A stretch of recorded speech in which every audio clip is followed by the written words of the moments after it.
Hai guys, selamat datang kembali di channel Oyen GG. Di video kali ini kita akan melanjutkan cerita Donghua yang berjudul Immortality. Ayo langsung aja kita alurnya.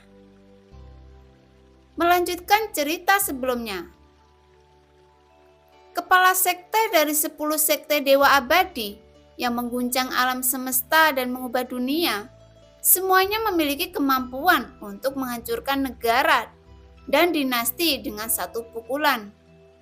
Mereka abadi selama ribuan tahun, dan kekuatan mereka tidak terukur.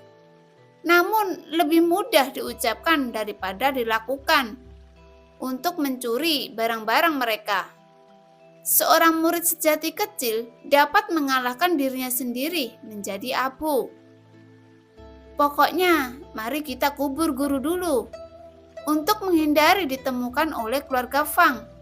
Kalau tidak, aku akan terlibat dan aku akan mati. Anda telah berlatih alam dewa tingkat 10 dan menjadi pemilik dengan tubuh fisik, dan Anda ditutupi tulang baja dan besi. Itu tidak akan membusuk, jadi jangan khawatir tentang kerusakan pada tubuh. Fang Han menyembunyikan tubuh Bai Haichan, lalu mencari cangkul. Diam-diam menggali lubang besar di tepi sungai dan menguburnya. Jubah emas gelap di tubuh Bai Haichan adalah pakaian berharga yang ditenun dari sutra emas, yang kebal terhadap pedang dan senjata, dan kebal terhadap air dan api. Setelah menyelesaikan semua ini, Fang Han menghela nafas lega. Dia adalah budak kecil yang memelihara kuda di keluarga Fang. Meskipun statusnya sedikit lebih rendah, tetapi sedikit lebih sulit untuk memberi makan kuda di malam hari. Dan masih ada waktu untuk istirahat di siang hari.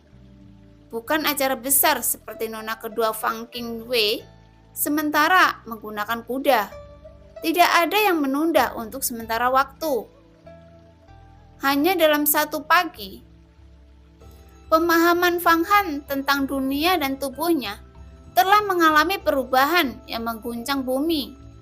Jika dia tidak merasakan dengan jelas aliran panas yang konstan dari hatinya dan Jiaofu Huanghuan di tangannya untuk menunjukkan petualangannya, dia pikir itu hanya mimpinya sendiri.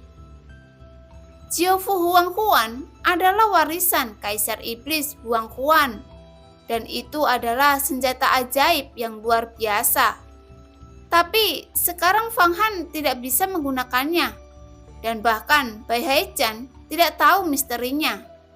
Jadi dia hanya bisa menyimpannya untuk sementara waktu. Malam itu sunyi dan tidak ada seorang pun di sana. Fang Han terbangun dan sebuah batu biru seberat 30 kilo diangkat oleh tangan Fang Han. Dan kemudian dia terus berjongkok. Setelah berjongkok hingga batasnya, dia melompat dengan keras seperti katak. Ini adalah metode latihan kekuatan keluarga Fang. Selam kodok emas dapat sangat melatih kekuatan fisik, tetapi menghabiskan banyak kekuatan fisik dan mudah keseleo otot dan tulang, mengakibatkan kecacatan. Fang Han tidak berani dengan gegabah mempraktekkan kekuatan semacam ini. Tetapi setelah dilahirkan kembali dari pil 9 lubang emas, terus-menerus memerah dengan darah di hatinya, dan dia sama sekali tidak takut dengan pelatihan intensitas tinggi. B9 lubang emas disimpan di dalam hatinya. Begitu dia berolahraga, dia bisa merasakan kombinasi energi obat dan panas tubuh. Seluruh tubuh tampak direndam dalam air hangat dan aroma di mulut dan hidungnya benar-benar menghilangkan rasa sakit. Setelah 4 sudut terus melompat dalam kedinginan, setiap kali dia merasa lelah, 9 lubang di hatinya melahirkan panas yang memberi makan setiap inci tubuhnya. Setelah ratusan lompatan, Fang Han menggertakkan giginya. Tidak pernah berhenti, dan mulai memukuli batu keras dengan tinjunya dengan panik. Duar, duar. Tinju Fang Han terus menghantam batu, pukulan demi pukulan, ganas dan keras, seperti sapi gila. Rasa sakit yang parah membuatnya hampir pingsan, tetapi dia menggertakkan giginya dan bertahan. Setelah darah di tangannya kabur, dia menerbangkan kaki kiri dan kanannya dan menendang dengan keras. Duar, duar, duar. Kakinya menendang batu. Semuanya bengkak, hitam dan hijau, dan kulitnya terbuka dan dagingnya terlihat. Setelah pelatihan ini selesai, Fang Han mengabaikan luka fisiknya dan melompat dengan ganas ke sungai yang gelap. Berenang tanpa henti, bertarung di pusaran jeram di tengah. Ini benar-benar latihan seperti iblis. Bahkan murid dari keluarga Fang tidak bisa menanggung pelatihan seperti iblis. Lebih penting lagi, kemauannya juga terlalu kuat. Namun, siapa yang bisa menanggung rasa sakit kematian setiap hari? Tapi Fang Han menggertakkan gigi dengan tiba-tiba dan bertahan. Di hatinya pil emas 9 lubang memberikan aliran energi darah yang stabil. Tidak peduli berapa banyak cedera yang dia derita selama pelatihan, tubuh dan tulangnya patah. Dan setelah tidur nyenyak, dia segera pulih seperti sebelumnya. Dia tahu bahwa semakin parah dia terluka, semakin dia bisa merangsang kekuatan obat dari 9 pil 9 lubang emas.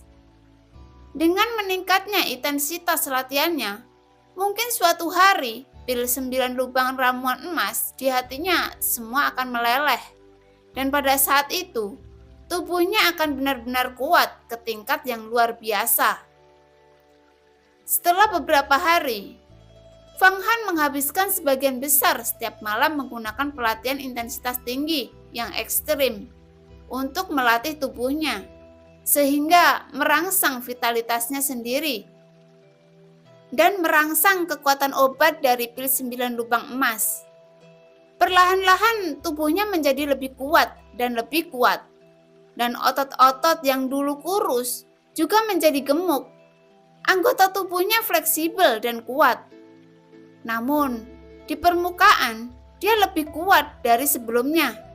Tetapi dia tahu bahwa otot dan tulangnya jauh lebih kencang dan beratnya meningkat 20 hingga 30 kilo. 10 hari kemudian, Fang Han berlatih menyelam kodok emas, dan dia secara bertahap mampu membawa 50 atau bahkan 80 kilo batu dan melompat kemana-mana. Tingkat kedua dari kondisi fisik, kekuatan pelatihan adalah yang paling dasar, tetapi juga mata rantai terpenting dalam seluruh kultivasi yang secara langsung mempengaruhi pencapaian seni bela diri. Semakin halus kekuatannya, semakin besar kesuksesan di masa depan. 100 kilo.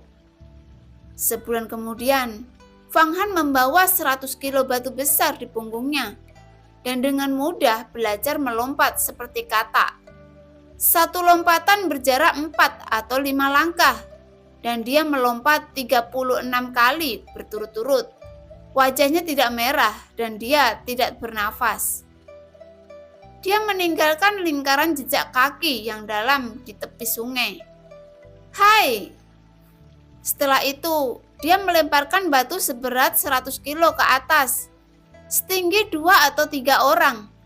Ketika jatuh dengan suara siulan, dia mengangkat tangannya dan seluruh tubuhnya bergetar. Dan dia benar-benar membanting batu itu ke tempatnya.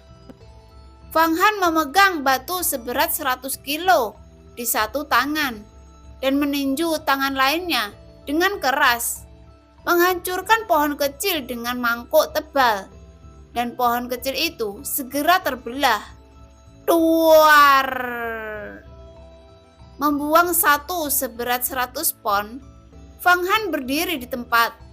Tubuhnya berdiri tegak dan dia bahkan samar-samar menunjukkan sikap yang mengesankan. Bukan lagi pelayan rendahan seperti dulu. Pada saat ini, dia akhirnya menyelesaikan latihan kekuatan dan dia melatih setiap inci tubuh, pinggang, dan perutnya. Saya telah mencapai batas dari ranah latihan kekuatan. Artinya, saya telah melangkah ke ranah jurus ketiga di ranah fisik. Saya bisa berlatih trik Song He Fang Sokuan yang saya pelajari secara sembunyi-sembunyi, serta berbagai jenis King Si Kuan, dan kualitas fisikku 2 kali lebih kuat dari para murid inti keluarga Fang. Kekuatanku jauh lebih besar daripada mereka. Kultivasi gerakan pasti lebih kuat dari mereka. Fang Han meremas tinjunya, membuat persendian berderak, dan suaranya penuh percaya diri. Mereka juga murid inti dari keluarga Fang yang telah menyelesaikan latihan kekuatan, dan mereka tidak dapat dibandingkan dengan Fang Han saat ini. Karena apa yang mereka makan berbeda. Mereka memakan sarang burung ginseng, sedangkan Fang Han memakan Jiukyu Jidan. Dengan kekuatan lengan, Fang Han dapat mengangkat 100 kilo batu besar dengan 1 tangan dan melakukan berbagai gerakan. Tetapi anak inti keluarga Fang tidak bisa.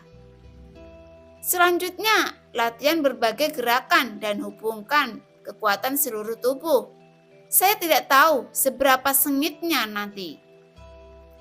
Tubuh Fang Han sekarang naik turun, dan otot-otot di berbagai bagian seperti sekelompok harimau dan serigala yang belum bersatu. Setelah latihan gerakan, harimau dan serigala ini menjadi elit yang saling merespon dan terhubung dari ujung ke ujung, yang bahkan lebih ganas dan tak tertandingi.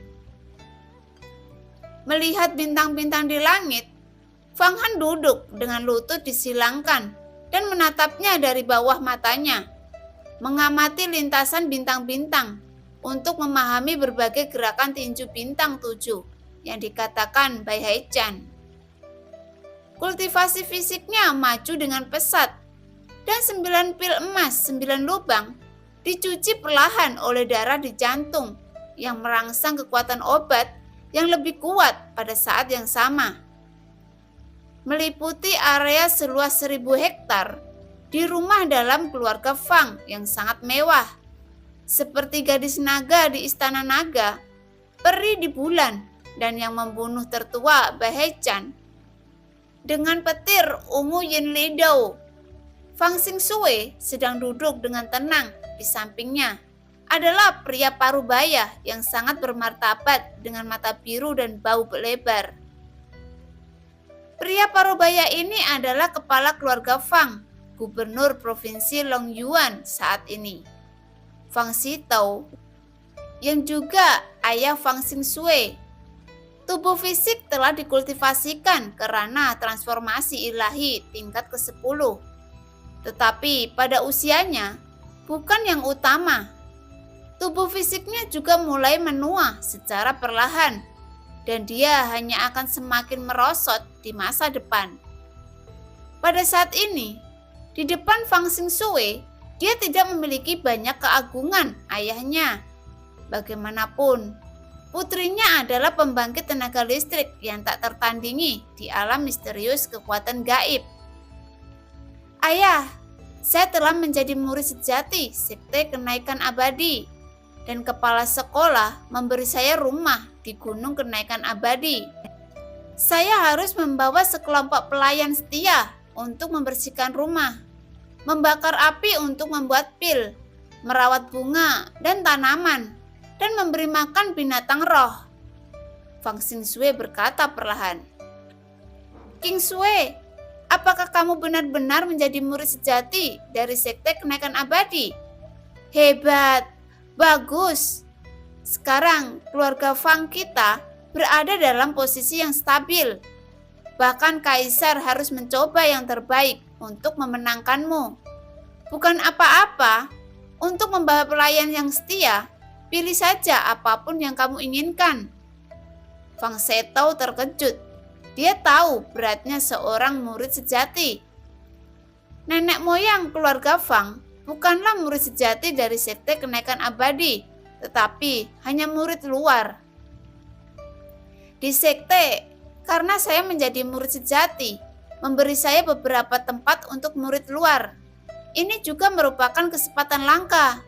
Saya akan memilih beberapa murid inti dalam keluarga untuk pergi ke sana. Fang Xishui berkata lagi. Kuota untuk murid luar? Fang Seto tersentak. Tuan Gubernur, Nona tertua. Keputusan kekaisaran untuk menganugerahkan Nona Sulung sebagai putri telah tiba, tepat di pintu. Pada saat ini, sebuah suara tiba-tiba datang. Dimengerti, biarkan dekret kekaisaran menunggu. Aku punya sesuatu untuk dilakukan sekarang. Fang Xishui melambaikan tangannya. Biarkan dekret kekaisaran menunggu sebentar. Bukankah itu buruk? Melihat sikap putrinya Fang Xishui terhadap dekret kekaisaran, Fang Seto ragu sejenak. Tidak masalah. Wajah Fang Xishui tetap tidak berubah. Saya tidak ingin berhubungan dengan hal-hal duniawi. Selain itu, saya suka ketenangan dan tidak suka keaktifan. Jadi, saya meninggalkan orang yang berpidato. Biarkan dekret kekaisaran diurus oleh keluarga. Saya akan tinggal di rumah selama beberapa hari untuk melihat apa yang dapat dikultivasikan oleh para murid keluarga Fang dan memberikan beberapa petunjuk. Ayah, jangan terlalu terobsesi dengan kekuasaan. Berkultivasi banyak dan mungkin Anda akan memiliki kesempatan untuk menembus alam mistik kekuatan gaib. Ya, Fang Sehan mengangguk. Awalnya dekret kekaisaran telah tiba. Masalah mencalonkan Anda sebagai seorang putri, kami keluarga Fang harus bersenang-senang. Tetapi, jika Anda suka diam dan tidak suka bergerak, maka hadapilah dengan santai. Jaga gunung peri berbulu Anda. Pelayan mana yang Anda inginkan di istana? Ayah akan membantumu mengatur beberapa yang dapat diandalkan dan setia. Oke. Fang Xishui memejamkan matanya sedikit. Bulan ini saya belum menemukan tanda-tanda Bahai Chan. Mungkinkah dia minum obat di bawah luka parahnya? Ramuan emas 9 lubang dan lukanya sudah sembuh. Kemudian pergi. Putri arogan dari langit ini, murid sejati dari 10 sekte kenaikan sekte, dewa abadi dari alam semesta Megatron, jatuh ke dalam perenungan. Ketika dia tenggelam dalam pikirannya, di atas kepalanya banyak kabel listrik berwarna ungu dan aliran udara samar-samar muncul, seolah-olah mengembun menjadi bangau. Naga, ular, kuda yang berlari kencang, dan hal-hal spiritual lainnya. Kekuatan supranatural di alam rahasia, alam yang sangat kuat. Ini masih sedikit pendek, dan Anda dapat menerobos dari alam 3 alam Yuanggang, kekuatan supranatural, ke alam Yin, dan yang keempat, dan melatih mana dan ki Anda sendiri ke dalam harmoni Yin dan yang penuh dengan spiritualitas. Alam ini bukan masalah sepele, hanya ki yang memiliki spiritualitas. Hanya dengan begitu, kita dapat mencapai tingkat kelima kekuatan gaib, alam surga dan manusia. Menggunakan kekuatan gaib kita sendiri untuk mengkomunikasikan kontak langit dan bumi, dan mengatur segala macam formasi besar, itu akan menjadi kekuatannya tidak terbatas. Sekarang di sekte, beberapa penatua juga berada di alam surga dan manusia. Sayangnya, saya mendapat gambar Jiafu Huangquan yang dapat disempurnakan. Dengan gambar itu, saya menerobos surga ke tingkat kelima dan alam manusia dari kekuatan gaib dalam satu gerakan. Dan bahkan menelusuri kembali ke sana, memadatkan benih kekuatan gaib dan mengubahnya menjadi kekuatan gaib. Mana alam kekuatan gaib? Fang Xingxue menunjukkan alam yang sangat cemerlang dan pemahaman tentang keabadian. Berpijaklah di 7 bintang. Suatu malam, ketika bintang-bintang dingin bersinar di mana-mana, Fang Han berada di tepi sungai, menyaksikan orbit bintang-bintang. Otot-otot di seluruh tubuh melonjak seperti bintang-bintang terus-menerus. Yang bergegas 1 langkah, injak 7 bintang, merebut puluhan 7 langkah, melewati dan kemudian meledak dengan tendangan. Kekuatan kaki merobek udara dan membuat suara yang menusuk hati, yang disampaikan jauh sangat tajam. Duar!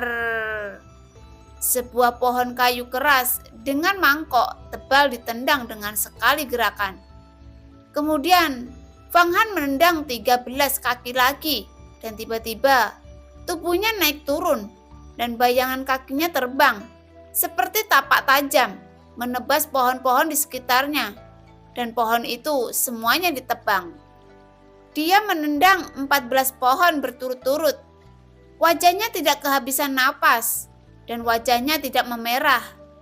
Ketika dia mengepalkan tinjunya, debu di bawah kakinya, dia menggambar lingkaran bundar dengan tangan kirinya dan persegi dengan tangan kanannya, dan kekerasan yang kelembutan digabungkan. Saya tidak pernah berpikir bahwa dalam 3 hari 3 malam saya akan mendapat melatih gerakan dengan mahir dan melangkah ke alam 4. Lapisan kekerasan dan kelembutan Jiokyo Jidan benar-benar memberi saya dasar yang kuat.